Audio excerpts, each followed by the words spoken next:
साल 2023 में एशेज के दौरान इंग्लैंड क्रिकेट फैंस ने ऑस्ट्रेलियंस के लिए एक फ्रेज निकाला था। वो फ्रेज कुछ ऐसा था, same old Aussies always cheating. एक बार फिर से जब वेस्ट इंडीज वर्सेस ऑस्ट्रेलिया का मैच हुआ और ऑस्ट्रेलिया पहली इनिंग में 180 पर ऑल आउट हो गई और फिर उसके बाद बहुत सारी कंट्रोवर्सीज निकल कर आई। वेस्ट इंडीज जवाब में सिर्फ 190 बनाती है, लेकिन इन दोनों मैचेस के बीच में कुछ 3-4 फैसले ऐसे हुए जो सारे ऑस्ट्रेलिया के फेवर में गए और कहानी यहां तक आ गई कि खुद वेस्ट इंडीज के कोच डैरेन सैमी ने कह दिया कि यार हमारी टीम से कुछ खास नफरत है क्या।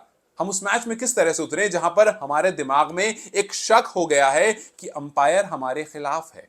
अब आप सोचो, यूजुअली इस तरह की बात आप फैंस को करते हुए देखते हो, लेकिन जब एक टीम का कोच इस तरह की बात कर रहा है तो मतलब मामला कुछ तो गर्म हो चुका है। और ये सारी कहानी जो है एक ही टीवी अंपायर के फैसले पर, वही एक टीवी अंपायर है जिसने 3-4 बार ऐसे फैसले दिए जो सारे के सारे ऑस्ट्रेलिया के फेवर में गए। उस अंपायर का नाम है एडन होल्स्टॉक और ये कहानी शुरू हुई जब शमार जोसेफ की बॉल पर ट्रेविस हेड का कॉट बिहाइंड हुआ।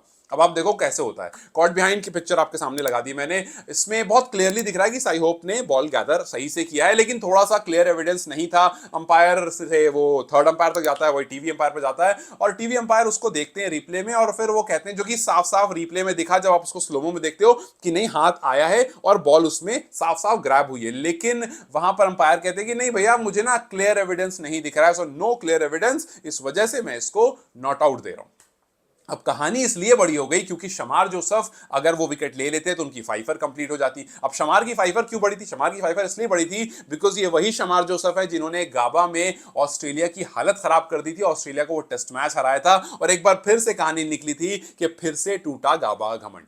और मैच के जस्ट पहले शमार जोसेफ को एक टिप्पणी दे दी थी फॉर्मर विकेटकीपर बैट्समैन यान हेली ने। उन्होंने कहा था कि सुनो शमार, तुम ना कोई बहुत बड़े गेंदबाज नहीं हो तो तुम इतनी बड़ी बड़ी बातें कह रहे हो। उन्होंने सैम कॉन्स्टेंस को लेकर कह दिया था कि कॉन्स्टेंस जरा ध्यान रखना, कौन आपके सामने गेंदबाजी करने आ रहा है, यू जस्ट वॉच आउट। तो वहां पर थोड़ा सा बुरा लग गया था यान हेली को। उन्होंने कहा कि गाबा के अलावा तुमने कुछ भी नहीं उखाड़ा है और तुम जो इतनी बड़ी बड़ी बातें कर रहे हो, तुम कोई अपने आप को कर्टली अम्ब्रोस समझ रहे हो क्या? अब यहां से जाहिर सी बात है कि वो थोड़ा सा भड़क तो गए होंगे कि यार मतलब इस तरह से बोल दिया। शमार जोसेफ गरम गरम थे। शमार जोसेफ आते हैं और आकर के सैम कॉन्स्टेंस को शुरू में ही आउट कर देते हैं। फिर लोग कहते हैं कि लो जी, शमार ने आकर के सैम कॉन्स्टेंस का जवाब दे दिया यानी हेली को, सैम कॉन्स्टेंस को आउट करके। लेकिन वो वहां नहीं रुकते, उसके बाद वो ग्रीन को आउट करते हैं, ख्वाजा को आउट करते हैं, वेबस्टर को आउट करते हैं और फिर ये हेड वाला जो आता है, यहां पर कॉन्ट्रोवर्सी शुरू हो जाती है कि यार देखो ये आउट था, फाइफर कंप्लीट हो जाती है। हालांकि शमार वहां भी नहीं रुके, अगली इनिंग में आकर के उन्होंने सैम कॉन्स्टेंस को फिर से बोल्ड मारा।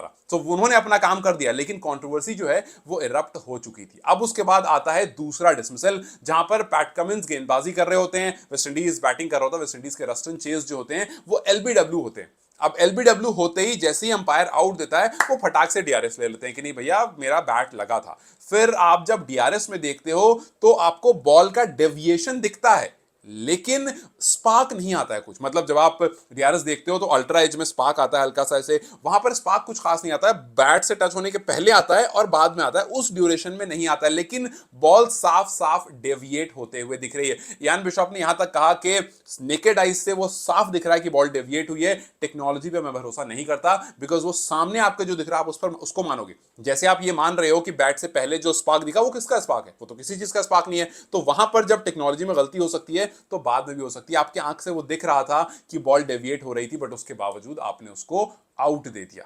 अब वहां पर एक बार फिर से फैसला जो है वो वेस्ट इंडीज के अगेंस्ट जाता। पहले हेड आउट थे, उनको नॉट आउट दिया गया। यहां पर ऐसा लगा कि वो नॉट आउट थे, लेकिन उनको आउट दे दिया गया। रस्टन चेज भी गुस्सा हो जाते हैं। उसके बाद काफी तरफ से बातें निकलती है। ब्रेथवेट कहते हैं कि भैया ये साफ साफ दिख रहा है कि कुछ तो मामला गड़बड़ चल रहा है। फिर उसके बाद चलो मैच और आगे बढ़ता है। अब इस बार साई होप जो है वो बैटिंग कर रहे होते हैं और वहां पर साई होप के बैट से बॉल लगती है, पीछे एलेक्स कैरी एक बड़ा जबरदस्त कैच लेते हैं। साई होप को भी लगता है कि यार ये तो भयंकर कैच लिया, मतलब मैं तो आउट हो गया, और वो जाने लगते हैं। लेकिन जो केटल ब्रो है जो अंपायरिंग कर रहे होते हैं, वो कैच थोड़ा सा उनको डाउट होता है बिकॉज कैच दूर होता है। तो वो कहते हैं यार मैं ना कैच एक बार देखना चाहूंगा। तो कैच देखने के लिए वो थर्ड अंपायर के पास जाते हैं। थर्ड अंपायर में वही अंपायर बैठा है एक बार फिर से।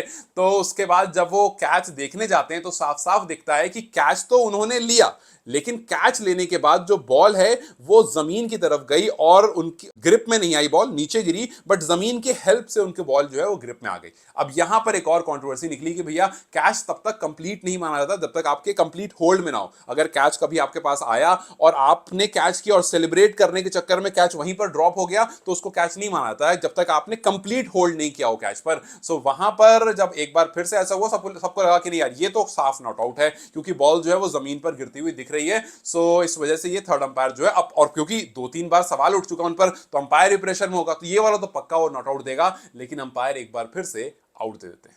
अब ये 3-4 फैसले, उसके बाद कैमरॉन ग्रीन वाला भी केस हुआ। सो 2-3 केस बैक टू बैक ऐसे हुए जो सारे के सारे वेस्ट इंडीज के अगेंस्ट हुए और ऑस्ट्रेलिया के फेवर में हुए। तो लोगों ने कहना शुरू कर दिया कि भैया same old Aussies always cheating. अब कहानी यह है कि फिलहाल ऑस्ट्रेलिया थोड़ा सा बैकफुट पर जरूर है। फिलहाल ऑस्ट्रेलिया के 80-84 रन है, 4 विकेट गिर चुके हैं क्योंकि 10 रन का ऑलरेडी आप बैकफुट पर 10 रन ऑलरेडी लीड पर था उस टाइम पर वेस्ट इंडीज जब उनका पहला इनिंग खत्म हुआ था। तो यहां पर फिलहाल जो एड्रियन होल्स्टॉक है जो अंपायर हैं वो बहुत सारी कंट्रोवर्सीज, बहुत सारी क्रिटिसिज्म झेल रहे हैं, खास करके वेस्ट इंडियंस की तरफ से। सिर्फ फैंस नहीं बल्कि जो कमेंटेटर्स हैं वो भी, जो फॉर्मर प्लेयर्स हैं वो भी, सब मिलजुल कह रहे हैं कि भैया यहाँ कुछ तो मामला गड़बड़ है। इनफैक्ट कोच ने यहां तक कह दिया कि अब आप इस तरह से अगर करोगे तो जाहिर सी बात है हमारे दिमाग में तो ख्याल आएगा ही कि यार हमारी टीम से ऐसा क्यों व्यवहार किया जा रहा है और क्यों बैक टू बैक जो डिसमिसल्स हो रहे हैं, बैक टू बैक जो फैसले आ रहे हैं वो हमारे ही अगेंस्ट में लिए जा रहे हैं। तो देखते हैं ये मैच किस तरह से खत्म होता है। अगर वेस्ट इंडीज जीतती है तो भाई